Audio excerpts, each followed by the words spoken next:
انسان اگر اپنے آپ کے اندر انقلاب نہ پیدا کرے، اپنے آپ کو نہ پہچانے، تو یہ دوسروں کو کیا پہچانیں گے؟ اگر اپنے آپ کے اندر اخلاق اور کریکٹر نہ ہو تو دوسروں کو کیا یہ ادب دیں گے؟ اللہ تعالیٰ نے نقشہ کھینچا قرآن کریم کے اندر کہ ان اللہ لا یغفر ما یشرک بہ ویغفر ما دون ذلک لمن یشاء۔ اللہ تعالیٰ شرک کے علاوہ سب کو معاف کر دیتا ہے، سب گناہوں کو معاف کر دیتا ہے۔ اسی طرح ایک آیت میں اللہ تعالیٰ یہ بھی کہا ان اللہ لا یغیر ما بقوم حتی یغیر ما بانفسہم، کہ کوئی انسان اپنے حقیقت کو جب تک نہ بدلے، اپنے حالات کو نہ بدلے، اللہ تعالیٰ بھی اس کے حالات کو نہیں بدلتے ہیں۔ یعنی خدا نے آج تک اس قوم کے حالات نہیں بدلی، نہ ہو خیال جس کو اپنے آپ کے حالات بدلنے کا۔ ہم اگر اپنے آپ کے حالات نہ بدلیں، ہم اپنے آپ اگر انقلاب نہ پیدا کریں، ہمارے اندر جو برائیاں ہیں ہم اپنے غریبان میں جھانک کر نہ دیکھیں، ہم اپنے سینوں کو نہ ٹٹولیں، تو میرے بھائیوں معاف کیجئے گا، افسوس کی بات ہے کہ آپ دوسروں کو نصیحت اور دوسروں کو نہیں سمجھا سکتے جب تک اپنے آپ نہ دیکھیں کہ ہم کس پانی میں ڈوب رہے ہیں، ہم کس پانی میں تیر رہے ہیں۔ جب تک ہمیں اس سمندر کی گہرائی معلوم نہ ہو، اب دوسروں کو کیسے بتا سکتے کہ اس سمندر سے مت جائیے، یہاں پہ گہرائی اتنی ہے۔ اللہ تعالیٰ نے انسان کو مخاطب کر کے کہا کہ اے لوگوں، میں تمہارے حالات نہیں بدلتا یہاں تک کہ تم اپنے آپ کو نہ پہچان جاؤ، اپنے آپ کی حالات نہ بدل لو۔ میرے بھائیوں، اب ہم اور آپ کیسے حالات بدلیں گے؟ دو چار مثالیں میں آپ کے سامنے رکھتا ہوں۔ ہمارے سماج کے اندر جو برائیاں اور جو فساد ہے، ہمیں ان کی طرف تھوڑی جھانکنا ہے، ہمیں اپنے آپ کو دیکھنا ہے۔ میرے بھائیوں، ہمیں سفر کرنا ہے کٹیہار کا، خود پہلے احتیاط برتنا ہے کہ ہم جو ٹیکسی ڈرائیور یا کسی پر سوار ہے، ہمیں خود دایاں سائڈ پکڑنا ہے یا بایاں سائڈ سے چلنا ہے، یہ ہمیں خود احتیاط کرنا ہے۔ اس کے بعد ہو سکتا ہے کہ کوئی الگ روٹ سے آئے اور ہماری گاڑی سے ٹکرا دے، یہ الگ بات ہے کہ قسمت میں اللہ تعالیٰ اگر لکھ دے تو ایسا ہونا ہی ہے، یہ حادثہ ہونا ہی ہے۔ لیکن ہماری اور آپ کی سب سے پہلی جو ذمہ داری بنتی ہے وہ ذمہ داری ہے کہ ہمیں سب سے پہلے سائڈ پہچاننا ہوگا کہ ہمیں دائیں سے چلنا ہے یا بائیں سے۔ میرے بھائیوں، ہمارے سامنے اگر کسی ایسے لوگوں کا سامنا ہو جائے جو بالکل ہم سے منہ بازی کرتا ہے، جو ہم سے غلط بات بولتا ہے، ہم سے منہ لڑاتا ہے، ہم کو غلط الٹی سیدھی باتیں بتاتا ہے، تو ہمارا جو سب سے پہلا کام ہے، قرآن میں اللہ تعالیٰ نے اسی آیت کو نقشہ کھینچا ہے کہ جب اذا خاطبہم الجاہلون قالوا سلاما، اے لوگوں، جب تمہارا نادانوں سے سامنا ہو جائے، جب جاہلوں سے سامنا ہو جائے تو تم ان سے سلام کہہ کر نکل جاؤ۔ کوئی آپ کو چھیڑخانی کر رہا ہے، منہ بازی کر رہا ہے اور آپ سمجھا رہے ہیں، قرآن و حدیث دے کر سمجھا رہے ہیں، سب کچھ سمجھا رہے ہیں، لیکن وہ سمجھتا ہی نہیں ہے، تو آپ کا کیا کام ہے؟ آپ وہاں سے نکل جائیے، آپ کہیے کہ آپ صحیح راستے پہ، ہم اپنے راستے پہ ہیں، آپ رہیے، آپ اپنا کام کیجئے، میں اپنے کام سے نکلا۔ میرے بھائیوں، تو یہ اللہ تعالیٰ نے سمجھنے کا ایک پوائنٹ دیا ہے کہ خود پہلے اصلاح کیجئے، خود انقلاب پیدا کیجئے، خود ماحول بدلیے، تب اللہ تعالیٰ تمہارے ماحول بدلائیں گے۔ اب ہم شراب پیتے جا رہے ہیں، دوسروں کو نصیحت کر رہے ہیں کہ آپ مت پیئے، ایسا ہو سکتا ہے الٹے آپ ہی کو ماریں گے، پہلے تو سدھر۔ ہاں، لیکن ایک بات یہ بھی بتا رہا ہوں، معاشرے میں دیکھیے گا، کوئی مولوی اگر بہت اچھے ہیں، دیندار ہیں، لیکن اس کے گھر میں کوئی دیندار نہیں ہے، کوئی نماز نہیں پڑھتا ہے، کوئی روزہ نہیں رکھتا ہے، شراب پیتا ہے، جوا کھیلتا ہے، لیکن وہ مولوی کے اندر وہ صفت ہے موجود کہ وہ ٹھیک ہے، اور کسی کو اگر نصیحت کرنے جائے تو کچھ لوگ ایسے ہوتے ہیں جو بولتے ہیں تمہارے گھر میں تم اپنے بیٹوں کو سمجھا پائے، باپ کو سمجھا پائے، ماں کو سمجھا پائے، جب تم اپنے گھر میں نہیں سدھارے تو ہمیں کیا سمجھانے آئے؟ تو یہ بھی بات غلط ہے۔ کیوں؟ اللہ تعالیٰ نوح علیہ السلام کی بیوی کو جہنمی کہا، اللہ تعالیٰ لوط علیہ السلام کی بیوی کو جہنمی کہا۔ حضرت نوح علیہ السلام کا بیٹا جب پہاڑ پر چڑھ گئے بچنے کے لیے، سیلاب آیا، نوح علیہ السلام اس کو بچانے کے لیے گئے تو اللہ تعالیٰ آسمان سے آواز دی کہ اے نوح، تم اپنے بیٹے کو نہیں بچا سکتے ہو، اس لیے کہ تمہارے علم میں نہیں ہے، وہ تمہارے اوپر ایمان نہیں لایا ہے، وہ اسلام کے اندر ان کی انٹری نہیں، اسلام کے اندر ان کا داخلہ نہیں ہوا ہے، تم ان کو بچا نہیں سکتے ہو۔ میرے بھائیوں، پتہ چلتا ہے کہ نوح علیہ السلام کا بیٹا جہنمی، ابراہیم کا باپ جہنمی، تو میرے بھائیوں یہ کیسے ہم اور آپ دوسروں کو بدنام کرنے کے لیے اور ذلیل کرنے کے لیے کہہ رہے ہیں کہ تمہارے گھر میں خود تمہارا باپ صحیح نہیں ہے، تمہارے گھر میں تمہارا بیٹا صحیح نہیں ہے، تو تم دوسروں کو کیا نصیحت کرنے کے لیے آ رہے ہو؟ آپ اس کے اندر صفات دے سکتے ہیں کہ وہ کیسا ہے۔ ہاں، یہ بھی بات صحیح ہے، آپ ہزاروں نماز پڑھتے ہیں، عبادتیں کرتے ہیں، لیکن کبھی دوسروں کو نہیں سمجھاتے ہیں، تو یہ غلط بات ہے۔ آپ خود کرنے کے بعد دوسروں کو سمجھائیے، اگر وہ نہیں مانے تو اس میں افسوس بھی نہیں کرنا ہے۔ اللہ تعالیٰ محمد الرسول اللہ کو، آخری نبی کو، جس کی امتیوں کی تعداد قیامت کے دن تمام نبیوں سے زیادہ ہوں گے، ان کے بارے میں بھی کہا قرآن کریم کے اندر کہ انک لا تہتدی، انک لا تہتدی، اے نبی آپ اپنے امتیوں کو یا لوگوں کو ہدایت نہیں دے سکتے ہیں، اللہ جس کو چاہے ہدایت دے سکتا ہے، ہدایت دیں گے، آپ کا کام ہے کہ سمجھانا، آپ دعوت و تبلیغ کیجئے، آپ دعوت و تبلیغ کیجئے، بلکہ اللہ تعالیٰ جس کو چاہے ہدایت دیں گے، اللہ کا یہ کام ہے، آپ کا کام سمجھانا ہے۔ حضرت یونس علیہ السلام قوم کے لوگوں کو بہت سمجھایا، لیکن قوم نے نہیں مانا، تب یونس علیہ السلام بغیر اللہ کی اجازت کے کہاں چلا گیا؟ اپنا ملک چھوڑ کر چلا گیا، وطن چھوڑ کر چلا گیا۔ بہت پردھان منتری ایسے بھی ہیں، جھولا جھولا کے بولتے ہیں نا، جھولا لے کے نکل پڑیں گے میرے بھائیوں، پتہ نہیں کب دیش بیچ کر نکل جائے، تو ایسے پردھان منتری سے بچیے گا، بچ کر رہیے گا۔ ہاں، تو یونس علیہ السلام اللہ کی پرمیشن کے بغیر، اجازت کے بغیر کہاں چلا گیا؟ اپنے قوم کو، اپنے ملک کے لوگوں کو وطن چھوڑ کر چلے گئے، اپنا دیش چھوڑ کر چلے گئے۔ جب کشتی بیچ میں پھنسی اور ہل ڈل کرنے لگی تو ان کا ایک دستور تھا ان زمانے میں کہ ایک قرآن اندازی کیے جاتے تھی کہ کون گنہگار ہے، جو گنہگار ہوگا اس کو کشتی سے اتار دیا جائے گا، کشتی ہل ڈل نہ کرنا شروع بند ہو جائیں گے۔ تو میرے بھائیوں، یونس علیہ السلام نے خود اقرار کر لیا کہ میں ہی گنہگار ہوں۔ کیسے؟ اس لیے کہ میں نے اپنے لوگوں کو چھوڑ کر چلا آیا، میں اپنے امتیوں کو چھوڑ کر چلا آیا۔ میرے بھائیوں، تو اس سے پتہ چلتا ہے کہ آپ ہدایت لوگوں کو نہیں دے سکتے ہیں، بلکہ آپ لوگوں کو سمجھا سکتے ہیں۔ اب آئیے میں آپ کو اور 2-3 واقعات سے سمجھا رہا ہوں۔ اے لوگوں، اگر آپ اپنے اندر انقلاب پیدا کیجئے گا، انشاءاللہ ہماری مسجدیں بنیں گی، ہماری مسجدیں بنیں گی، مسجد توڑی نہیں جائے گی، مسجد توڑی نہیں جائے گی۔ کیوں؟ شکنتلا ایک لڑکی کا نام ہے، اور یہ کون ہے؟ پنڈت کی بیٹی شکنتلا۔ بہت بڑا واقعہ ہے، مختصر بیان کروں گا۔ پنڈت کی بیٹی شکنتلا ہے، یہ بڑے پاک دامن تھے۔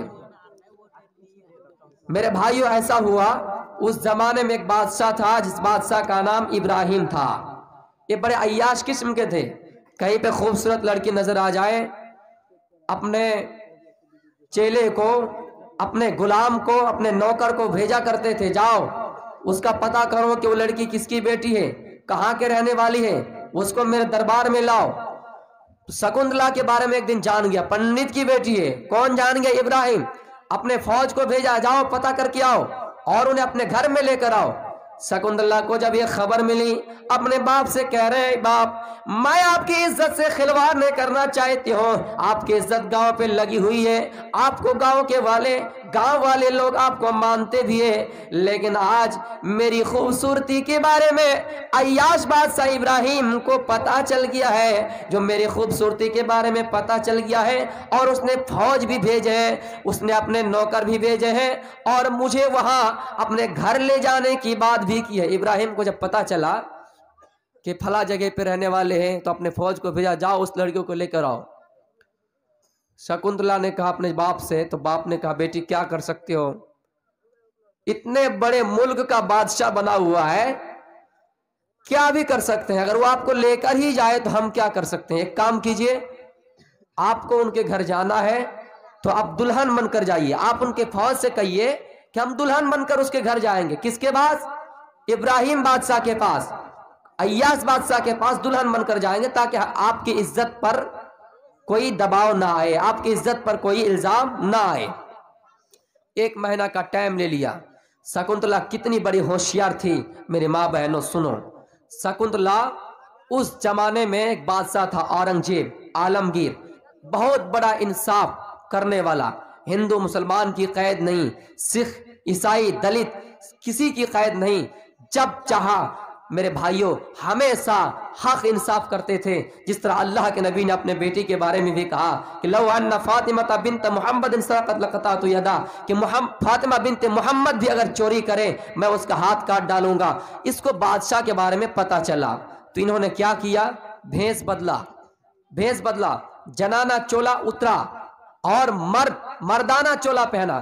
یعنی یہ عورت کا لباس اتار کر مرد کی شکل اختیار کر کے اس بادشاہ کے پاس چلے گئے، اورنگزیب عالمگیر بادشاہ کے پاس، اور جا کر شکایت کیے کہ ایسے ایسی بات ہے. اورنگزیب عالمگیر بادشاہ نے کہا اے میری بیٹی ایک کام کرو، تم گھر چلے جاؤ، آج چلے جاؤ گھر، جو ہوگا دکھا جائے گا. پریشان ہو گئے کہ بادشاہ کے پاس امید لے کر آئے، لیکن بادشاہ نے کچھ کیا نہیں. پھر جا کر اپنے ابو کو بتایا، ابو صاحب بادشاہ نے ایسا بتایا. ابو کہہ رہے میری بیٹی میں نے تو تمہیں پہلے ہی منع کیا کہ کوئی کچھ کرنے والا نہیں ہے، تمہیں تمہاری عزت پر وہ کھلواڑ کرے گا، تمہیں کوئی بچانے والا نہیں ہے، تو تم پھر کیوں اس کے پاس گئے؟ لیکن بیٹی کا جواب سنیے. بیٹی نے کہا ہے میرا ابو ہاں یہ صحیح ہے، لیکن مجھے اتنا یقین ہے کہ جو بادشاہ مجھے بیٹی کہے وہ اپنے بیٹی کے بارے میں کیسے یہ سوچ سکتا ہے کہ اس کے بیٹی کے ساتھ کوئی کھلواڑ کرے. مجھے اس بادشاہ کے اوپر یقین ہو گیا ہے، مجھے اس بادشاہ کے اوپر اعتماد ہو گیا ہے. انہوں نے جب مجھے بیٹی کا الفاظ کہا تو مجھے یقین ہو گیا کہ نہیں وہ میرے لیے کچھ ضرور کرے گا. کس بادشاہ کی بات کر رہے ہیں؟ اورنگزیب کی. کہ جب بیٹی کہا تو میری کچھ نہ کچھ وہ مدد کریں گے. سنیے 1 مہینہ کے بعد جب بادشاہ ایاس بادشاہ آ گئے، ڈولی سجا کر اس کو لے جانے والے ہیں اپنے محل میں، خوشی کے مارے میں کسی کو 100 روپیہ دے رہے ہیں، کسی کو 1000 روپیہ دے رہے ہیں، کسی کو 1,00,000 روپیہ دے رہے ہیں، خوشی کے مارے میں دے رہے ہیں. کیوں؟ اس کے گھر میں خوبصورت لڑکی جائے گی. میرے بھائیوں وہ بادشاہ جس کے پاس شکایت لے کر گئے، اورنگزیب عالمگیر بادشاہ فقیرانہ لباس میں آ گئے اور اس کے سامنے کھڑے ہو گئے کہ مجھے بھی کچھ دے دو. اس نے کچھ دیا بھی. جیسے وہ اپنا بھیس اتارا، فقیرانہ لباس اتارا اور دیکھا کہ بادشاہ آگے، اے کہاں سے آئے؟ بولا تو ان کے پہچانا نہیں میں کون ہوں؟ کہا پہچان گئے. تو میرے بھائیو اس نے کیا سزا دی سنیے. اصل جو پوائنٹ ہے وہ لاسٹ میں ظاہر کروں گا. کیا سزا دی؟ ہاتھی کو بلایا، گھوڑے کو بلایا اور اس کے پیر کے اوپر ایاس اور ظالم بادشاہ کو باندھ دیا، اور گھوڑا چلانے والا، ہاتھی چلانے والا کو اس کے اوپر بٹھایا اور کہا دوڑاؤ گھوڑا، ہاتھی دوڑاؤ، اور اس ایاش بادشاہ کو تڑپا کر انہی ہاتھی کے پیر پہ، انہی گھوڑے کے پیر پر یہ ان کے پیٹ پھٹ جائے، ان کا سر پھٹ جائے اور اسی سے کچل کر ان کی موت ہو جائے. یہ سزا دی ایاش بادشاہ کو، یہ سزا دی. میرے بھائیوں ہندوستان میں یہ اگر قانون نافذ ہو جاتے تو آج آصفہ جیسے 8 سال معصوم بچی کی عزت سے کوئی کھلواڑ نہیں کر پاتا، نربھیا جیسے کوئی لڑکی پر کھلواڑ نہیں کر پاتا. میرے بھائیوں پرینکا ریڈی کے ساتھ کوئی کھلواڑ نہیں کر پاتا. یہ قانون اگر نافذ ہو جاتے میرے بھائیوں اس پر چرچے نہیں ہوں گے، بعد میں چرچے ہوں گے. کیوں؟ اس پر اگر چرچے ہوں گے تو آدھے لوگ نکل جائیں گے سیاست سے. ہاں تو میرے بھائیوں کیا ہوا؟ وہ بادشاہ جنہوں نے ایسا انصاف کیا، پنڈت کے سرزمین پر 2 رکعت نماز ادا کی. پنڈت بہت خوش ہو گئے اور خوشی کے مارے میں اس جگہ کو مسجد بنانے کے لیے دے دیے. میرے بھائیوں ایسا کریکٹر اور اخلاق اگر اپنائیے گا تو لوگ مسجدیں بنائیں گے، مسجدیں بنانے کے لیے آپ کو جگہ دیں گے. مسجدیں توڑی نہیں جائے گی، لیکن شرط ہے کہ ہم اپنے آپ کے اندر انقلاب پیدا کریں، ہم اپنے آپ کے پہلے حالات بدلیں، اس کے بعد اللہ تعالی ہماری حالات بدلیں گے. میرے بھائیوں اسی چیز کو تو مہاتما گاندھی جی نے کہا تھا. مہاتما گاندھی نے کہا یہ جو لوگ تبلیغی جماعت میں گھوم رہے ہیں، لوگوں کو دعوت دے رہے ہیں، اگر محمد الرسول اللہ کا اخلاق اپنا لے، محمد الرسول اللہ کا کریکٹر اپنا لے تو کوئی ضرورت نہیں ہے کہ 40 دن کسی کے گھر میں رہے، اپنے بیوی کو چھوڑ کر جائے، اپنے بچوں کو چھوڑ کر جائے، جنگلوں میں پتے کھا کر اپنی زندگی گزر و بسر کرے، یہ اگر محمد الرسول اللہ کے شریعت کو اپنا لیں تو یہ میرے بھائیوں سب اپنے آپ اسلام قبول کرنے پر مجبور ہو جائیں گے۔ مہاتما گاندھی جی نے اسی کو دیکھ کر تو محمد الرسول اللہ کے اخلاق کو دیکھ کر اسلام قبول کرنے گئے تھے۔ اب آئیے جو منتر پڑھا تھا اس کا ترجمہ کر رہا ہوں۔ احمد پتی پری میدھا مرتس سے جگرب ہم سر ریواجنی، محمد الرسول اللہ کو بیدوں میں احمد کہا گیا۔ میرے بھائیوں علماء جو بیٹھے ہیں یا چھوٹی چھوٹی سیرتوں کی کتابوں میں آپ کو مل جائیں گے کہ محمد الرسول اللہ کا نام 2 ہے۔ عبد المطلب نے محمد رکھا اور آمنہ ان کی ماں نے احمد رکھا، یہ دونوں نام بیدوں میں موجود ہے۔ احمد پتو پری میدھا مرتس جگرب اہم سر ایواجنی، وہ محمد الرسول اللہ جس کا نام احمد ہوگا اور وہ پیتا سامان ہوں گے، پیتا سامان۔ احمد پتو پری میدھا مرتس جگرب، محمد الرسول اللہ کا نام احمد ہوگا اور وہ پیتا سامان ہوں گے۔ یا محمد کو پیتا سامان بتایا کیوں؟ دنیا کے اندر کوئی اگر ڈاکٹر بنے تو گاؤں میں کتنے لوگ چاہیں گے کہ ڈاکٹر بنے؟ لگ بھگ 70% لوگ اپنے اندر حسد و کینہ، بغض جو حسد پیدا کر لیں گے، لیکن وہ 2 ہی انسان ہے، 2 ہی شخص ہے جو اپنے دوسروں کے لیے بھلا چاہتا ہے۔ وہ شخص ایک ہے باپ اور دوسرا ہے استاد۔ یعنی باپ اپنا بیٹا کے لیے کبھی نہیں سوچے گا میرے بھائیوں، اگر زبان سے ظاہر کرے گا لیکن دل سے کبھی نہیں سوچے گا کہ میرے بیٹے کی کمائی میں برکت نہ دے۔ باپ ہمیشہ سوچے گا کہ میرا بیٹا اچھا بنے، باپ ہمیشہ سوچے گا کہ میرا بیٹا انجینئر بنے، باپ ہمیشہ سوچے گا کہ میرا بیٹا ترقی کرے۔ تو میرے بھائیوں اس لیے یہاں محمد کو پیتا سامان بتائے گئے ہیں۔ احمد پیتو پری میدھا مرتس سے جگرب اہم سر ریواجنی، اور وہ احمد دنیا کو روشن چمکانے والا بن کر آئے گا، دنیا کو روشن کرے گا، روشن سورج کی طرح روشن ہوگا۔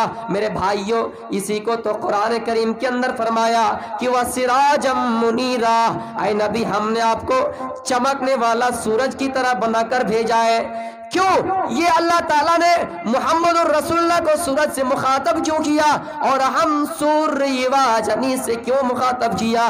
اس لیے کہ میرے بھائیوں سورج یہ نہیں دیکھتا ہے کہ کون ہندو ہے کون مسلمان ہے، بلکہ سب کے گھر میں روشنی پہنچاتا ہے، بلکہ سب کے گھر میں دھوپ پہنچاتا ہے۔ کوئی ہندو ہو، کوئی 5 وقت کی نماز پڑھتا ہو پھر بھی اس کے گھر میں سورج روشنی پہنچاتا ہے، کوئی بے نمازی ہو پھر بھی اس کے گھر میں سورج دھوپ پہنچاتا ہے۔ میرے بھائیوں سورج یہ نہیں دیکھتا ہے کہ کون اللہ تعالیٰ کی عبادت کرنے والا ہے، سورج یہ نہیں دیکھتا ہے کہ کون مشرک ہے، کون مسلمان ہے، کون کافر ہے۔ اسی طرح اللہ کے نبی صلی اللہ علیہ وسلم کو وَسِرَاجًا مُنِيرًا کہا کہ اے نبی ہم نے آپ کو تمام جہانوں کے لیے سراجًا منیرا یعنی روشن چمکنے والا سورج بنا کر بھیجا۔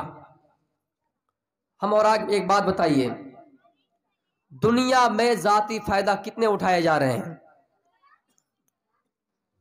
حق بات بولنے والا جیل کی سلاخوں میں اپنی زندگی گزار رہا ہے، لیکن بیچارہ بڑے سے بڑے مجرموں کو رہا کر دیے جاتے ہیں۔ کیوں؟ کیونکہ یہاں ذاتی فائدہ اٹھائے جا رہے ہیں۔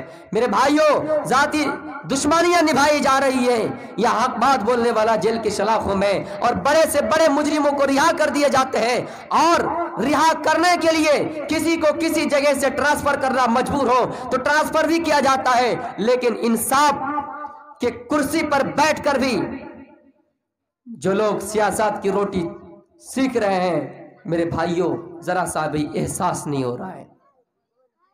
چند دنوں کی دنیا ہے، جبکہ ان کو معلوم ہوتا ہے کہ ہماری ایک گواہی سے یہ جھگڑا ختم ہو جائے گا، چاہے کسی بھی برادری کا ہو، لیکن وہ حق بات نہیں بولیں گے۔ جو لوگ حق بات بولیں گے پھر انہیں جیل کی سلاخوں میں رہنا پڑے گا۔